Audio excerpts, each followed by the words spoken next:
Hello मेरे दोस्तों, स्वागत है आप सभी का आपके अपने YouTube channel SS study material पर। दोस्तों हम लोग देख रहे हैं सेमेस्टर 4 का पॉलिटिकल साइंस मेजर 6 का एक बहुत ही इंपॉर्टेंट क्वेश्चन जो है ब्रिटिश कॉमन सभा के गठन, शक्तियों एवं कार्यों का वर्णन करें। ब्रिटिश कॉमन सभा के गठन के बारे में बात करना है, उनकी शक्तियों के बारे में और उसका क्या कार्य होता है उसके बारे में। दोस्तों पिछले वीडियो में मैंने बात किया था, जो ब्रिटेन है उसमें दो सदन होता है, एक निचला सदन एक उच्च सदन। निचला सदन जो है वो प्रतिनिधि सभा होता है और उच्च सदन जो होता है वो लोक सभा होता है। उसके बारे में मैंने बहुत ही विस्तार से बात किया है। डिस्क्रिप्शन में उसका लिंक दिया हुआ है प्लेलिस्ट का, आप वहां से जाके देख सकते हैं, या फिर जो प्लेलिस्ट है उसमें आपको वीडियो मिल जाएगा। सेमेस्टर 4 का पॉलिटिकल साइंस मेजर 6 का जो प्लेलिस्ट है वहां पर आप जाके देखें तो पूरे जो आपका सिलेबस है सारा क्वेश्चन का आंसर उसमें करा दिया गया। उसमें आपको इस चीज के बारे में विस्तार से जानकारी मिल जाएगा, वहां पर बताया गया है। चैनल पर अगर नहीं तो चैनल को सब्सक्राइब कर लीजिए, साथ ही अपने दोस्तों तक इस वीडियो को ज्यादा से ज्यादा शेयर कर दीजिए। समझेंगे ठीक है कि ब्रिटिश कॉमन सभा के गठन, शक्तियों एवं कार्यों का वर्णन करें, इसके बारे में हम लोग समझेंगे। पिछले वीडियो में मैंने बात कर दिया था इनके बारे में, इनका कैसे गठन होता है, या फिर जो लोक सभा क्या होता है, या फिर प्रतिनिधि सभा क्या होता है। ठीक है, आइए समझते हैं इसके आंसर को। लिखा है कि ब्रिटिश संसदीय प्रणाली में हाउस ऑफ कॉमन्स, जिसको कॉमन सभा कहा जाता है, अत्यधिक महत्वपूर्ण भूमिका निभाती है। यह ब्रिटेन की द्विसदनीय संसदीय व्यवस्था की निचली सभा है जो लोकतंत्र की भावना का प्रतिनिधित्व करती है। इसे जनता की सभा कहा जाता है क्योंकि इसे सदस्य सीधे जनता द्वारा चुने जाते हैं। इसका जो सदस्य है वो सीधा जनता के द्वारा चुना जाता है। और लोक सभा में क्या होता है, तो लोक सभा में वहां पर वंशानुगत नियुक्ति होता है। ठीक है, उसके बारे में मैंने पहले बात कर रखा है, वहां पर जाके देख सकते हैं। हम लोग यहाँ पर जानेंगे कि हाउस ऑफ कॉमन्स का गठन कैसे हुआ। हाउस ऑफ कॉमन्स का गठन, सबसे पहले सदस्य संख्या क्या होती है सदस्य का, वो देख लेते हैं। तो हाउस ऑफ कॉमन्स में वर्तमान में 650 सदस्य होते हैं। प्रत्येक सांसद एक निर्वाचन क्षेत्र का प्रतिनिधित्व करता है, जहां से जिस क्षेत्र से इनको चुना जाता है वहाँ का उस क्षेत्र का वो नियंत्रण करते हैं या फिर उनका प्रतिनिधित्व करते हैं। ठीक है, और हाउस ऑफ कॉमन्स में कितने सदस्य होते हैं, तो 650। ये सब आपको याद रखना है। फिर आपका चुनाव प्रक्रिया कैसी होती है, तो सदस्यों का चुनाव फर्स्ट पास्ट द पोस्ट प्रणाली के माध्यम से होता है, जिसमें प्रत्येक निर्वाचन क्षेत्र से सबसे अधिक वोट पाने वाला उम्मीदवार चुना जाता है। इस तरह से जो जिसको सबसे ज़्यादा वोट आता है वो चुना जाता है। ठीक है, अगला पॉइंट है कार्यकाल क्या होता है, तो सामान्यतः हाउस ऑफ कॉमन्स का कार्यकाल 5 वर्ष का होता है। हालांकि प्रधानमंत्री के परामर्श पर सम्राट इसे पहले भंग कर सकते हैं। मतलब कि अगर प्रधानमंत्री कहे, होता तो सब कुछ ब्रिटेन में जो है सब कुछ राजा के साइन से ही होता है, लेकिन काम कौन करता है, तो संसद या फिर प्रधानमंत्री काम करता है। तो ये बोला जा रहा है कि हालांकि प्रधानमंत्री के परामर्श पर सम्राट इसे पहले भंग कर सकते हैं।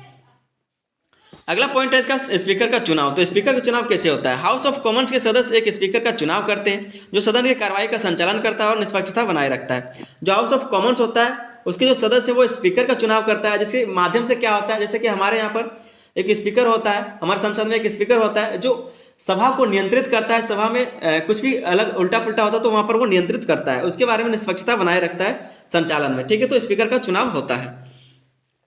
दूसरा पॉइंट हम लोग जानेंगे हाउस ऑफ कॉमन्स की शक्तियों के बारे में। हाउस ऑफ कॉमन्स की शक्तियों के बारे में पहले हमने गठन को देख लिया, अब हम लोग जानेंगे इसकी शक्तियों के बारे में कि क्या क्या क्या इसके पास शक्तियां होती है। सबसे पहला पॉइंट है विधायी शक्तियां। तो हाउस ऑफ कॉमन्स की मुख्य शक्ति विधायी कार्यों में निहित है। इसका जो मुख्य शक्ति वो विधायी कार्यों में निहित है। मतलब कुछ काम जो है जो विधायिका होती है या फिर जो कोई कानून आता है उसके बारे में सब कुछ शक्ति इसके यहीं पर होता है। इसमें जो पहला पॉइंट है वो है यह नए कानूनों का प्रस्ताव और पारित करने की प्रक्रिया को नियंत्रित करता है। कोई भी नया कानून बनाने के लिए सबसे पहले यहीं पर आता है, यहाँ पर से जो है तो पारित करने की प्रक्रिया नियंत्रित करता है। दूसरा पॉइंट में लिखा है कि सभी महत्वपूर्ण विधेयक, विशेष रूप से वित्तीय विधेयक, कॉमन सभा के प्रस्तुत और पारित होते हैं।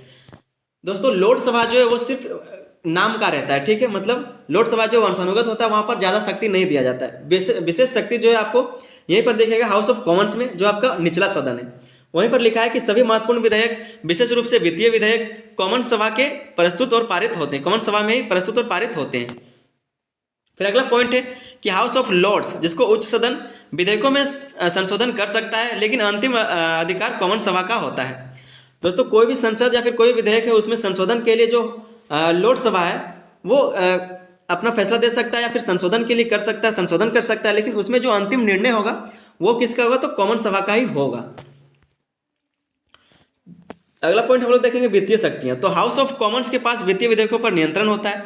जो भी वित्तीय से रिलेटेड होता है, बजट या फिर कोई भी टैक्स रिलेटेड बात होता है, बिल होता है, कहाँ से जाएगा तो सब कुछ का देख रेख कौन करेगा, तो कॉमन सभा करेगा। अगला पॉइंट है कि सरकार का बजट और टैक्स से संबंधित प्रस्ताव केवल कॉमन सभा में प्रस्तुत किए जा सकते हैं।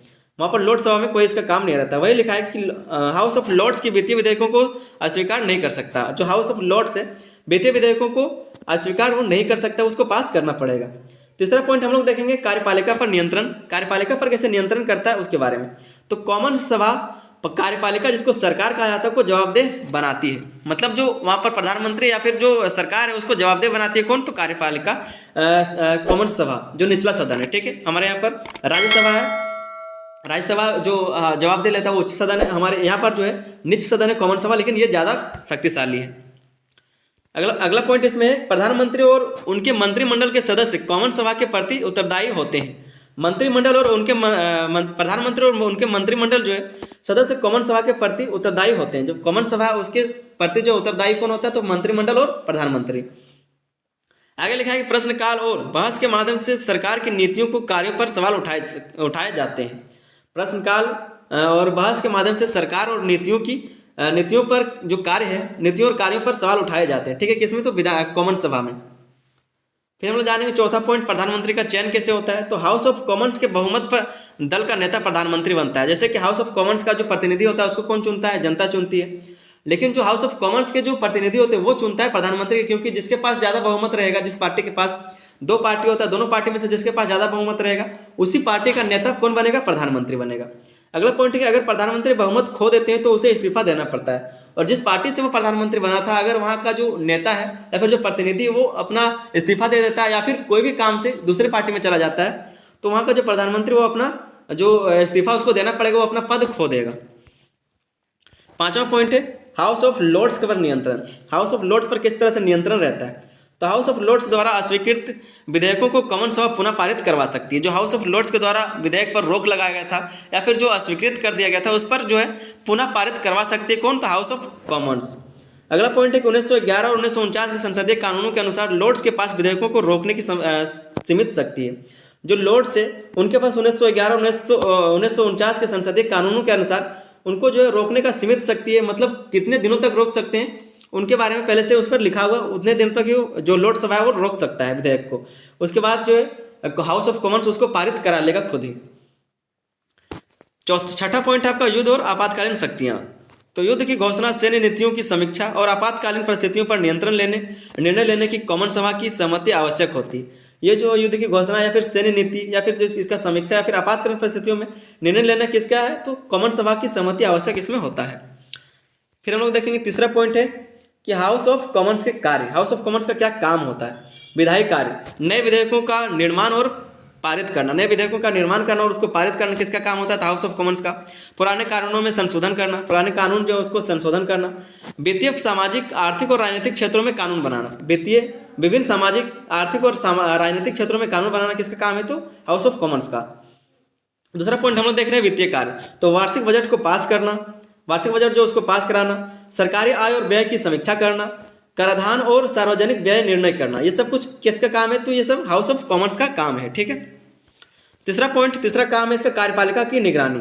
तो प्रश्नकाल के दौरान सरकार की नीतियों और निर्णयों की समीक्षा करना, विभिन्न मुद्दों पर सरकार की जिम्मेदारी तय करना, अविश्वास प्रस्ताव के माध्यम से सरकार को हटाना। जो प्रधानमंत्री वर्तमान में है उसको अविश्वास के कारण या फिर अविश्वास के माध्यम से उसको प्रस्ताव से उसको हटाया जा सकता है, किसके द्वारा, तो हाउस ऑफ कॉमन्स के द्वारा। चौथा पॉइंट है आपका प्रतिनिधित्व का कार्य, ठीक है, प्रतिनिधित्व का कार्य। कॉमन सभा जनता के विचारों और हितों का प्रतिनिधित्व करती है। जो कॉमन सभा है वो जनता के विचार या फिर हितों का प्रतिनिधित्व करता है, उसके बारे में बात करता है। जनता के मुद्दों को उठाने और उनके समाधान में सरकार को निर्देशित करता है। आगे समझेंगे हम लोग। पांचवा जो पॉइंट है वो है राष्ट्रीय और अंतर्राष्ट्रीय नीति निर्धारण। तो घरेलू और विदेशी नीतियों पर बहस और समीक्षा, अंतर्राष्ट्रीय समझौतों और संधियों को मंजूरी देना, ये सब किसका काम है, तो हाउस ऑफ कॉमन्स का ही काम है। चौथा पॉइंट हम लोग देख रहे हैं हाउस ऑफ कॉमन्स का महत्व। हाउस ऑफ कॉमन्स का क्या महत्व, लोकतंत्र का आधार। लोकतंत्र का ये आधार है। हाउस ऑफ कॉमन्स जनता की आवाज़ का प्रतिनिधित्व करता है। दूसरा पॉइंट है कि नागरिक अधिकारों की रक्षा। तो यह सुनिश्चित करता है कि सरकार नागरिक अधिकारों और स्वतंत्रता का उल्लंघन ना करे। सरकार जो है नागरिक अधिकार और स्वतंत्रता का उल्लंघन ना करे, इसको देखने का काम किसका है, हाउस ऑफ कॉमन्स का है। ये सब क्या है, महत्व है हाउस ऑफ कॉमन्स का। फिर अगला पॉइंट है कि सरकार की स्थिरता। संसद में बहस और प्रश्नों के माध्यम से यह सरकार को जवाबदेह बनाता है। सरकार जो संसद है उसमें वहाँ पर जो बहस होता है या फिर जो प्रश्न उठाए जाते हैं उसके माध्यम से सरकार को जवाबदेह बनाता है कौन, तो हाउस ऑफ कॉमन्स। अगला पॉइंट है राष्ट्रीय एकता का प्रतीक। यह सभी क्षेत्रों में और समुदायों के प्रतिनिधियों का एक मंच प्रदान करता है। एक राष्ट्रीय एकता का प्रतीक माना जाता है हाउस ऑफ कॉमन्स।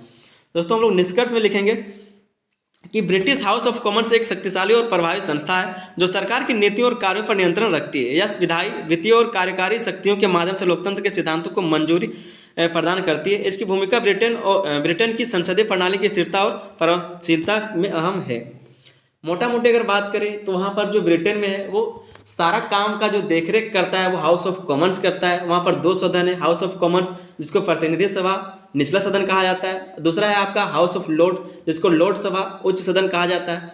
सारा काम का जो देखरेख करता है वो हाउस ऑफ कॉमन्स करता है। हाउस ऑफ लॉर्ड्स जो है, जो इसको लॉर्ड सभा उच्च सदन कहा जाता है, उसका कोई काम नहीं रहता है, उसके पास जो शक्ति वो सीमित है। ठीक है, तो इस तरह से बात हुआ। पिछले वीडियो में मैंने इसके बारे में बहुत डिटेल में बात किया है। दोस्तों अगर जानकारी अच्छी लगी हो तो चैनल पर एक लाइक और सब्सक्राइब जरूर करें। वीडियो बनाने में बहुत मेहनत लगता है तो एक सब्सक्राइब जरूर कर ले और साथ ही अपने दोस्तों तक भी इस वीडियो को शेयर कर दीजिए ताकि वे लोग भी तैयारी कर सकें। चलिए मिलते हैं अगले वीडियो में, तब तक के लिए धन्यवाद, जय हिंद।